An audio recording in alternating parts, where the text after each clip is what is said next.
Hello dear students, welcome back to smart knowledge. प्यारे बच्चों, आज की जो वीडियो है उसमें हम mid term exam class 12 subject रहेगा हिंदी, प्रीवियस ईयर पेपर इसको सॉल्व करेंगे, समझेंगे और काफ़ी हेल्पफुल रहने वाली है वीडियो, क्योंकि यहाँ से आपको इम्पोर्टेंट क्वेश्चंस जो है वो देखने को मिलेंगे और आपकी तैयारी में काफ़ी हेल्प करेंगे ये क्वेश्चंस। ठीक है, कैसे पेपर का पैटर्न होता है, कैसे आंसर लिखने होते हैं, तो मार्किंग स्कीम के साथ ही आपके साथ शेयर किए जाएंगे।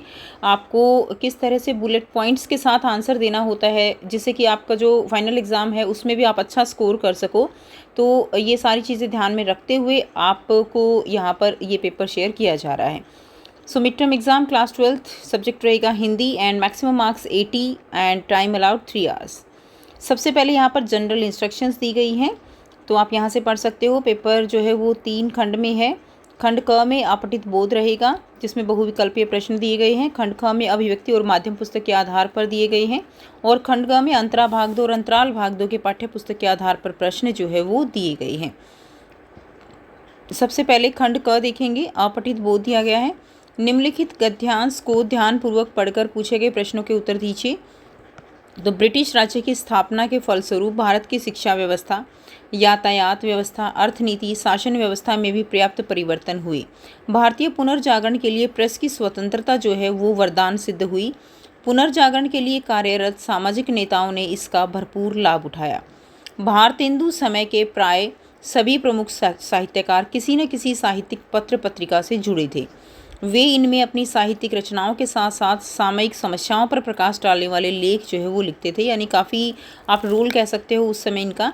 जनतांत्रिक मूल्यों का पोषण, सामाजिक रूढ़ियों पर जैसे सती प्रथा है, राष्ट्रीय चेतना के निर्माण में इनकी बहुत ही महत्वपूर्ण भूमिका रही।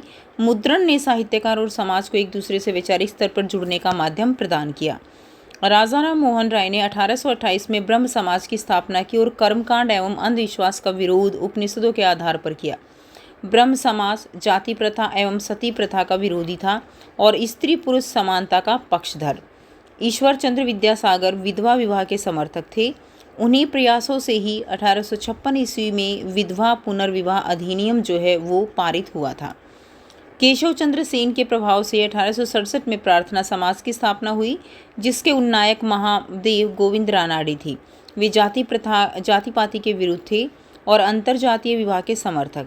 रामकृष्ण मिशन की स्थापना स्वामी विवेकानंद ने की, जबकि आर्य समाज की स्थापना स्वामी दयानंद सरस्वती ने तत्कालीन बम्बई में की। सामाजिक एवं नैतिक मूल्यों के आधार पर आर्य समाज ने एक आचार संहिता बनाई। आर्य समाज का प्रचार मध्य वर्ग के बीच हुआ। अंग्रेजी ढंग के स्कूल कॉलेजों की स्थापना ने भी भारतीय समाज को आधुनिक बनाने में महत्वपूर्ण भूमिका का निर्वाह किया। पुस्तकों का प्रचार प्रसार होने, समाचार पत्रों के छपने से भी लोगों के विचार विनिमय का अवसर मिला और देश की बौद्धिक चेतना का विकास हुआ। अंग्रेजी कविताओं को पढ़कर उन्हें यह ज्ञात हुआ कि कविता में नख, शिख, चित्रण के अलावा भी कुछ होता है। तो अब प्रश्न दिए गए हैं जिनके आंसर हम करेंगे। ब्रिटिश राज्य की स्थापना के फलस्वरूप भारतीय समाज पर पड़ने वाले सकारात्मक प्रभाव थे। तो भारतीय समाज पर पड़ने वाले सकारात्मक प्रभाव जो है वो कौन से थे?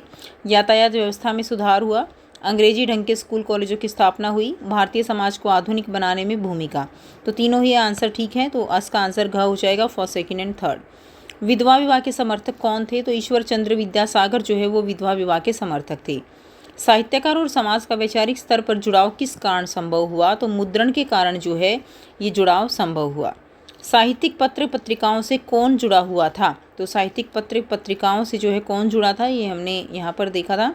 यहाँ से आंसर करेंगे। ये देखिए, भारतेंदु समय के प्राय सभी प्रमुख साहित्यकार किसी न किसी साहित्यिक पत्र पत्रिका से जुड़े थे। ठीक है, तो ये फोर्थ का आंसर हो जाएगा आपका। नेक्स्ट देखिए, क्वेश्चन नंबर 5 जो है क्या दिया गया है।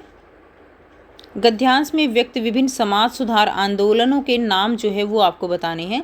तो विभिन्न जो आंदोलन है समाज सुधार के वो कौन से थे? तो जैसे एक तो हो गया ब्रह्म समाज, एक नंबर 2 आप लिख देंगे प्रार्थना समाज, और तीसरा है रामकृष्ण मिशन। ये जो है 3 यहाँ से आप लिख देंगे। ठीक है, नेक्स्ट देखिए, क्वेश्चन नंबर 6 दिया गया है। प्रार्थना समाज की स्थापना किसने की? इसके उन्नायक का नाम बताइए।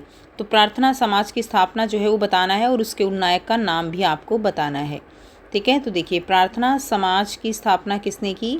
यहाँ से आप करेंगे।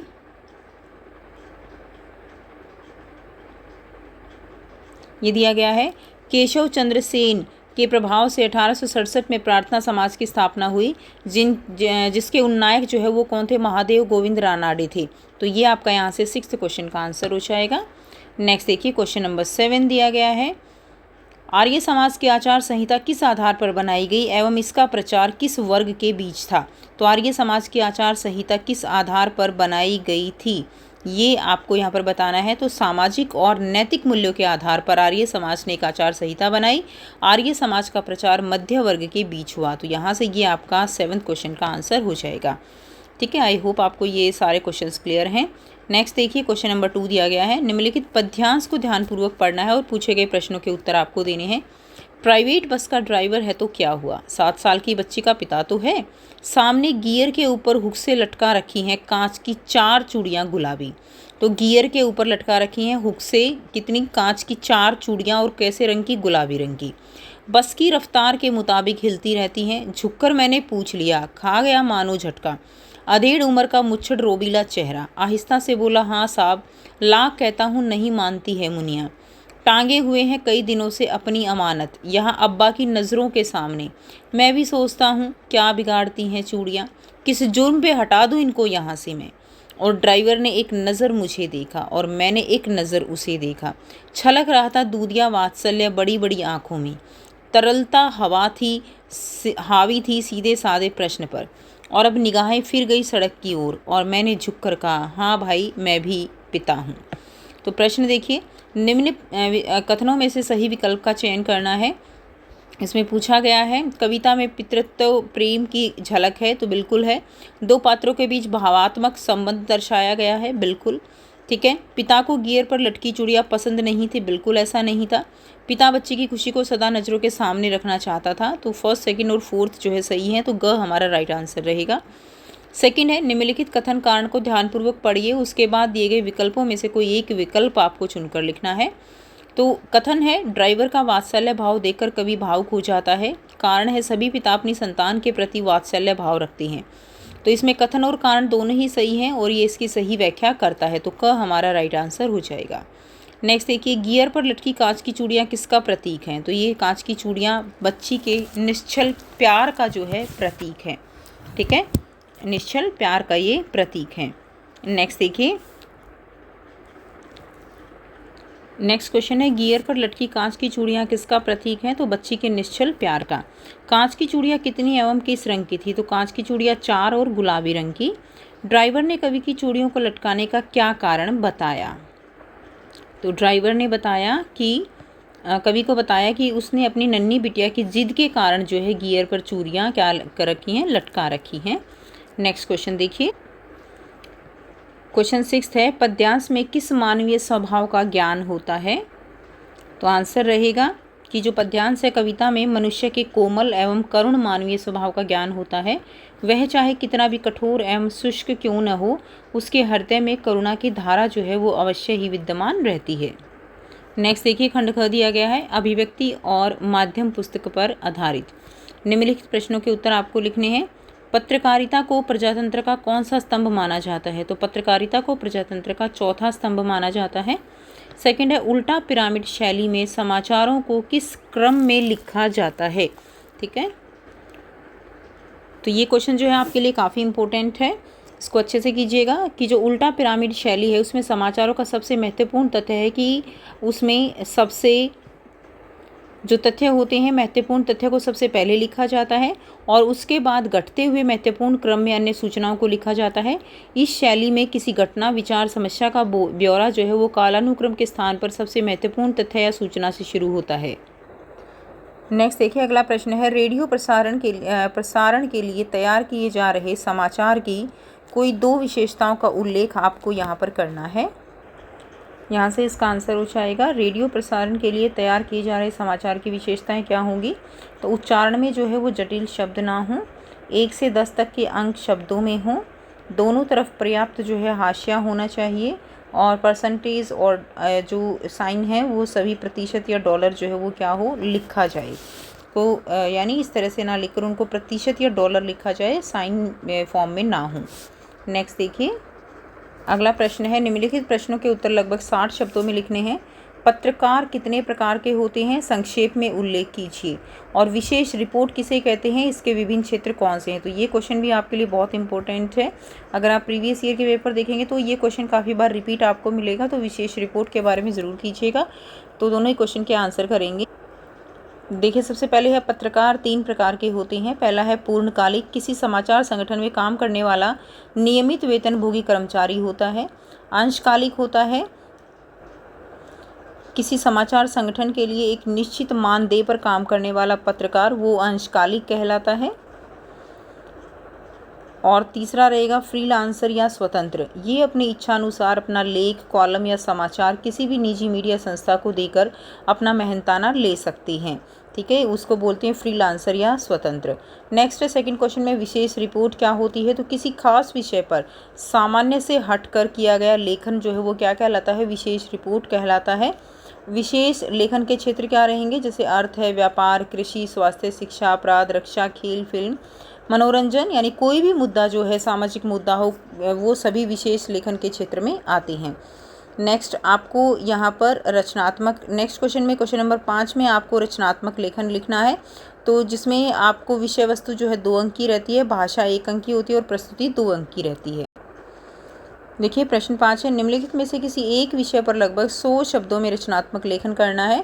पहला है प्रकृति से दूर होता जीवन, मोबाइल और अवसाद यानी डिप्रेशन में डूबते युवा, और विद्यार्थी जीवन और योग। तो किसी एक विषय पर 100 शब्दों में यहाँ पर आपको रचनात्मक लेखन करना है। उसके बाद नेक्स्ट देखिए, क्वेश्चन नंबर आपको यहाँ पर दिया गया है 6। निम्न में से किन्हीं 2 प्रश्नों के उत्तर आपको लगभग 60 शब्दों में लिखने हैं। पहला है, नाटक लिखते समय समय के बंधन को ध्यान में रखना क्यों आवश्यक है। आंसर करेंगे, समय का बंधन जो है नाटक की रचना पर पूरा प्रभाव डालता है, इसलिए यह शुरू से अंत तक एक निश्चित समय सीमा के भीतर पूरा होता है। कहानी, उपन्यास या कविता को हम कभी भी पढ़ते सुनते हुए बीच में भी रोक सकते हैं और कुछ समय बाद वहीं से शुरू कर सकते हैं, परंतु नाटक के साथ ऐसा संभव नहीं है। नाटककार को यह भी सोचना जरूरी है कि दर्शक जो है कितनी देर किसी घटना को घटित होते देख सकते हैं। नाटक के सभी अंकों को समय को ध्यान में रखकर बांटने की ज़रूरत होती है, नहीं तो नाटक जो है वो क्या हो सकता है, वो बोरियत फील करा सकता है और उसका जो उद्देश्य है वो ख़त्म हो सकता है। अगला प्रश्न है, कविता के सारे घटक किस से परिचालित होते हैं। और अगला है, कविता में बिंब की क्या भूमिका होती है, ये आपको स्पष्ट करना है। आंसर करेंगे, कविता के सारे घटक वो परिवेश और संदर्भ से परिचालित होते हैं। ठीक है, ये इसका बुलेट पॉइंट हो जाएगा, परिवेश और संदर्भ इससे परिचालित होते हैं। उदाहरण के लिए नागार्जुन में एक छोटी सी कविता अकाल और उसके बाद का परिवेश गांव का है। इस कविता के संदर्भ अकाल और उसके बाद का परिवर्तन है, और कविता जो है कविता की भाषा, संरचना, बिंब, छंद सब इसी के इर्द गिर्द घूमते हैं। अन्य उपयुक्त उदाहरण जो है वो भी यहाँ पर स्वीकार्य, यानी इसके अलावा और भी आप एग्जाम्पल दे सकते हो इस कविता के अलावा। नेक्स्ट है, कविता में बिंब की क्या भूमिका है। तो देखिए, कविता में बिंब की जो भूमिका है वो बिंब जो है कविता की को इंद्रियों से पकड़ने में सहायक होते हैं। हमारे पास दुनिया को जानने का एकमात्र सुलभ साधन जो है वो क्या है, इंद्रियां हैं। बाह्य संवेदनाएं मन के स्वर पर बिंब के रूप में बदल जाती हैं। ये स्मृति चित्र ही शब्दों के सहारे कविता का बिंब जो है वो निर्मित करते हैं। यहाँ से आप इसका आंसर कर लेंगे। नेक्स्ट देखिए, खंड ग दिया गया है, अंतरा भाग 2 और अंतराल भाग 2 पाठ्य पुस्तकों पर आधारित है। प्रश्न 7 है, निम्नलिखित जो काव्यांश है उसको ध्यानपूर्वक पढ़ना है और उचित विकल्प का चयन करना है। यह वह विश्वास नहीं जो अपनी लघुता से भी काँपा, वह पीड़ा जिसकी गहराई को स्वयं उसी ने नापा। कुत्सा अपमान अवज्ञा के धुआं धाते कड़ुए तम में, यह सदा द्रवित चिर जागरूक अनुरक्त नेत्र। उल्लंब बाहु यह चिर अखंड अपनापा, जिज्ञासु प्रबुद्ध सदा श्रद्धा में इसको भक्ति को दे दो। यह दीप अकेला स्नेह भरा है गर्व भरा मदमाता, पर इसको भी पंक्ति को दे दो। काव्यांश में दीप जो है वो किसका प्रतीक है। तो काव्यांश में दीप किसका प्रतीक है, व्यक्ति का प्रतीक है दीप। नेक्स्ट देखिए, काव्यांश का केंद्रीय भाव क्या है। तो काव्यांश का केंद्रीय भाव है व्यष्टि का समष्टि में विलय। नेक्स्ट है, दीपक किस भाव से परिपूर्ण है। तो दीपक जो है वो आत्मविश्वास से परिपूर्ण है। नेक्स्ट है, दीपक के बारे में सही कथन क्या है। दीपक के बारे में सही कथन है कि छोटा होने के बावजूद जो है यह कांपता नहीं है। ठीक है, नेक्स्ट देखिए, निम्नलिखित कथनों पर विचार करना है तो दीप ज्ञान प्राप्ति के लिए सदैव उत्सुक है, तो ये ठीक है। उसके बाद है निंदा, अपमान, अनादर एवं कठोर अंधकार में भी करुणा से भरा हुआ है, ये भी ठीक है। दीप गर्व से भरा हुआ, हर तरह से परिपूर्ण है, तो तीनों ही ठीक है। तो घ इसका आंसर हो जाएगा first, second and third. Next देखिए, निम्नलिखित में से किन्हीं दो प्रश्नों के उत्तर जो है आपको लगभग 40 शब्दों में देने हैं। मैं जानूं निजनाथ स्वभाव में राम के स्वभाव की किन विशेषताओं की ओर संकेत किया गया है। ये आपके लिए काफ़ी इंपॉर्टेंट क्वेश्चन है, तो आइए इसका आंसर देखते हैं कि राम के स्वभाव के बारे में क्या बताया गया है। तो यहाँ से करेंगे, राम की विशेषताएं क्या बताई गई हैं। राम का स्वभाव जो है वो अत्यंत कोमल है, वे अपराधी पर भी क्रोध नहीं करते हैं, वे किसी के मन को दुखी नहीं करते, वो मृदुभाषी हैं, अपनों से छोटों का ख्याल विशेष रखते हैं आदि। तो ये सभी राम की विशेषताएं हैं। नेक्स्ट क्वेश्चन देखिए, सरोज का विवाह जो है वो अन्य विवाह से किस प्रकार भिन्न था, ये आपको बताना है। साथ ही थर्ड क्वेश्चन का आंसर देखेंगे, देवसेना की हार या निराशा के क्या कारण थे। आंसर रहेगा, सरोज का विवाह अन्य विवाह से किस प्रकार भिन्न था, तो यह विवाह बहुत सादगी से संपन्न हुआ था। विवाह में किसी भी रिश्तेदारों एवं मित्रों को आमंत्रण नहीं भेजा गया। पुत्री को शिक्षा देने का कार्य पिता ने जो है वो स्वयं किया था। अन्य विवाहों की भांति संगीत का दौर जो है वो सरोज के विवाह में नहीं चला था।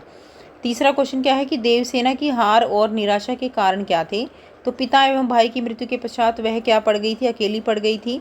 स्कंदगुप्त से प्रेम करने के बावजूद उसे पाने में असफल रही और देवसेना को जीवन में असीम दुख झेलने पड़े थे, ये इसका आंसर हो जाएगा। इसीलिए देवसेना की हार और निराशा के ये मेन जो है मुख्य कारण थे। नेक्स्ट देखिए, निम्नलिखित में से किसी एक काव्यांश की सप्रसंग व्याख्या करनी है। तो यहाँ से आपको किसी एक काव्यांश की व्याख्या करनी है, जो आप जो है खुद से करेंगे, ठीक है, जिसमें व्याख्या के आपके 3 नंबर होते हैं। अथवा में दिया गया है ये। उसके बाद नेक्स्ट क्वेश्चन देखेंगे, निम्नलिखित गद्यांश को ध्यानपूर्वक पढ़ना है और उचित विकल्प का चयन आपको करना है। प्रश्न 10 है, बड़े भैया के मरने के बाद जैसे ही सब खेल खत्म हो गया, तीनों भाइयों ने आपस में लड़ाई झगड़ा शुरू किया। रैयतों ने जमीन पर दावे करके दखल किया और फिर तीनों भाई गांव छोड़कर शहर में जा बसे। रह गई बड़ी बहुरिया, कहाँ जाती बेचारी। भगवान भले आदमी को ही कष्ट देते हैं, नहीं तो 1 घंटे की बीमारी में बड़े भैया क्यों मरते। बड़ी बहुरिया की देह से जेवर खींच छीन कर बंटवारे की लीला हुई थी। हरगोविंद ने देखी है अपनी आंखों से द्रौपदी चीर हरण लीला। बनारसी साड़ी को 3 टुकड़े करके बंटवारा किया था निर्दयी भाइयों ने, बेचारी बड़ी बहुरिया। अब यहाँ पर दिया गया है तीनों भाई क्यों लड़ रहे थे, तो वो जो है किस लिए लड़ रहे थे, बंटवारे के लिए। ख आंसर रहेगा। जमीन पर दावे किसने किए, रैयतों ने किए। उसके बाद है, गद्यांश में बंटवारे का विभत्स रूप जो है वो कब दिखाई दिया, तो बड़े भैया की मृत्यु जब हो गई थी तब जो है बंटवारे का विभत्स रूप दिखाई दिया था। गद्यांश में तीनों भाइयों की उदारता का चित्रण मिलता है, नहीं। बहुरिया या द्वारा तीनों भाइयों को जमीन से बेदखल करने का चित्रण है, नहीं। बहुरिया की सारी जमीन पर कब्जा करने का वर्णन है, नहीं। बहुरिया की दयनीय स्थिति और देवरों के क्रूर व्यवहार का चित्रण मिलता है, तो ये घ इसका राइट आंसर है। नेक्स्ट देखिए, कथन दिया गया है, बड़ी बहुरिया की देह से जेवर खींच छीनकर बंटवारे की लीला हुई, तीनों भाई बंटवारा करके शहर में जा बसे। तो इसमें कथन और कारण जो है वो क्या है, दोनों ही सही है कि वो बंटवारे के बाद शहर में जा बसे। तो 5th का आंसर क हो जाएगा। अगला है, निम्न में से किन्हीं 2 प्रश्नों के उत्तर आपको 40 शब्दों में देने हैं। पहला प्रश्न है, कश्मीर के लोगों ने नेहरू जी का स्वागत किस प्रकार किया। आंसर करेंगे, तो कश्मीर के लोगों ने नेहरू जी का भव्य स्वागत किया। उनके कश्मीर आगमन पर शेख अब्दुल्ला के नेतृत्व में झेलम नदी पर शहर के एक सिरे से दूसरे सिरे तक 7वें पुल से अमीरा दल तक नाव में उनकी शोभा यात्रा निकाली गई। नदी के दोनों ओर कश्मीर के हजारों निवासी अदम्य उत्साह के साथ उनका स्वागत कर रहे थे। यह दृश्य जो है वो अद्भुत था। अगला प्रश्न है, बालक ने क्यों कहा कि मैं याव जन्म लोक सेवा करूंगा। ठीक है, तो जब बालक से पूछा गया कि तू क्या करेगा, तब बालक ने रटा रटाया उत्तर दिया कि मैं जो है याव जन्म लोक सेवा करूंगा। बालक को जैसा सिखाया गया वह वैसा ही बोल रहा था। शायद वह अपने उत्तर का सही अर्थ समझता ही नहीं था, इसीलिए उसने बोला कि मैं याव जन्म लोक सेवा करूंगा। अगला प्रश्न है, प्रेम धन की छाया स्मृति संस्मरण में शुक्ल जी ने चौधरी साहब के व्यक्तित्व के किन किन पहलुओं को उजागर किया है। तो किन किन पहलुओं को उजागर किया है वो आपको यहाँ पर बताना है, उनका व्यक्तित्व बताना है चौधरी साहब का। तो आंसर रहेगा चौधरी साहब के व्यक्तित्व के निम्न पहलुओं पर जो है उजागर किया गया है। चौधरी साहब काफ़ी रईस व्यक्ति थे। उनका व्यक्तित्व बड़ा आकर्षक था। उनके बाल कंधों तक बिखरे थे। वे बसंत, होली आदि अवसरों पर नाच रंग का आयोजन करते थे। वे नागरी को भाषा मानते और उसी में लिखते थे। उनकी हर एक अदा से रियासत और तबीयतदारी टपकती थी आदि। अगला प्रश्न है, निम्नलिखित में से किसी एक गद्यांश की सप्रसंग व्याख्या करनी है। तो आपको यहाँ पर देखिए संदर्भ लिखना है, प्रसंग लिखना है, उसके बाद व्याख्या लिखनी है। तो जो है यहाँ से आप इसको कर लेंगे। आप इसको एक बार अच्छे से पढ़ लीजिए। आपने चैप्टर पढ़े हुए हैं तो बहुत अच्छे से आप इसके बारे में लिख सकते हो। इसका जो फॉर्मेट है उसी के अकॉर्डिंग आपको लिखना होता है कि जैसे पहले संदर्भ लिखना होता है, फिर प्रसंग लिखना होता है, फिर व्याख्या करनी होती है। ठीक है। नेक्स्ट देखिए क्वेश्चन नंबर, इन दो में से आपको कोई एक करना है। कि ये दिया गया है चौधरी साहब एक खासे हिंदुस्तान रईस थे। इजी है काफ़ी। उसके बाद क्वेश्चन नंबर 13 है, निम्नलिखित में से किन्हीं दो प्रश्नों के उत्तर लगभग 100 शब्दों में करने हैं। सूरदास जगधर से अपनी आर्थिक हानि को गुप्त क्यों रखना चाहता था? आंसर रहेगा, देखिए जो है वो अपनी जब जगधर सूरदास को बताता है कि उसकी रुपयों की थैली भैरों ने चुराई है जिसमें 500 से ऊपर रुपए थे, तो सूरदास उस थैली और रुपयों को अपना मानने से इनकार कर देता है, क्योंकि एक अंधे भिखारी के लिए दरिद्रता इतनी लज्जा की बात नहीं जितना धन का होना। एक भिखारी के लिए धन संचय पाप संचय से कम अपमान की बात नहीं है। यह सोचकर सूरदास अपनी आर्थिक को गुप्त रखना चाहता है। ये इसका आंसर हो जाएगा। अगला प्रश्न है, सूरदास जो है प्रतिशोध की अपेक्षा क्षमा में विश्वास रखता था। इस कथन के आलोक में सूरदास में निहित जीवन मूल्यों की समीक्षा आपको करनी है। तो सूरदास के जो जीवन मूल्य है उनके बारे में बताना है। एंड थर्ड है, प्रकृति सजीव नारी बन गई। इस कथन के संदर्भ में लेखक की प्रकृति, नारी और सौंदर्य संबंधी मान्यताएं जो हैं वो आपको स्पष्ट करनी है। तो यहाँ पर देखेंगे हम सूरदास के जीवन मूल्य क्या थे। तो जो सूरदास जी हैं, व्यक्ति को कठिन परिस्थितियों में भी विचलित नहीं होना चाहिए, उसे धैर्य बनाकर रखना चाहिए, व्यक्ति को संतोषी स्वभाव का होना चाहिए, कर्मशीलता व्यक्ति का श्रेष्ठ गुण है, इसकी बदौलत व्यक्ति पुनः धन संपत्ति जमा कर सकता है, व्यक्ति को व्यर्थ के दोषारोपण से बचना चाहिए, व्यक्ति में सही निर्णय लेने की क्षमता होनी चाहिए आदि। ठीक है। उसके बाद नेक्स्ट देखिए, नेक्स्ट जो क्वेश्चन आपको दिया गया है उसका आंसर करेंगे। लेखक जो है वो बढ़नी में अपने एक रिश्तेदार के घर गया था। तब लेखक की आयु जो है वो 10 वर्ष थी। वहाँ उसने एक अत्यंत रूपवती औरत को देखा। औरत के सौंदर्य का आकर्षण लेखक पर इस प्रकार हावी हुआ कि उसे समस्त प्रकृति में वही औरत नजर आने लगी। वह औरत बिस्नात को औरत के रूप में नहीं, जूही की लता बन गई, चांदनी के रूप में दिखाई देने लगी, जिससे फूल की खुशबू आ रही थी। तब प्रकृति जो है वो क्या बन गई? सजीव नारी बन गई। और लेखक बिस्नात उसमें आकाश, चांदनी, सुगंध सब कुछ क्या कर रहे थे? देख रहे थे। ठीक है। तो ये इसका आंसर हो जाएगा। तो ये था कंप्लीट पेपर। आई होप सभी बच्चों को ये सारे क्वेश्चंस क्लियर हैं एंड काफ़ी हेल्पफुल रहेगी वीडियो आपके लिए अगर आप इन जो पेपर हैं इनकी प्रैक्टिस करते हो। तो सभी सब्जेक्ट की वीडियोस आपको यहाँ पर मिलेंगी। अगर वीडियो अच्छी लगी तो वीडियो को ज़रूर से लाइक कीजिए, शेयर कीजिए और चैनल को कीजिए इसी तरह की और वीडियोस के लिए सब्सक्राइब। मिलते हैं आपसे नेक्स्ट वीडियो में। Till then take care, bye bye and best of luck for your exam.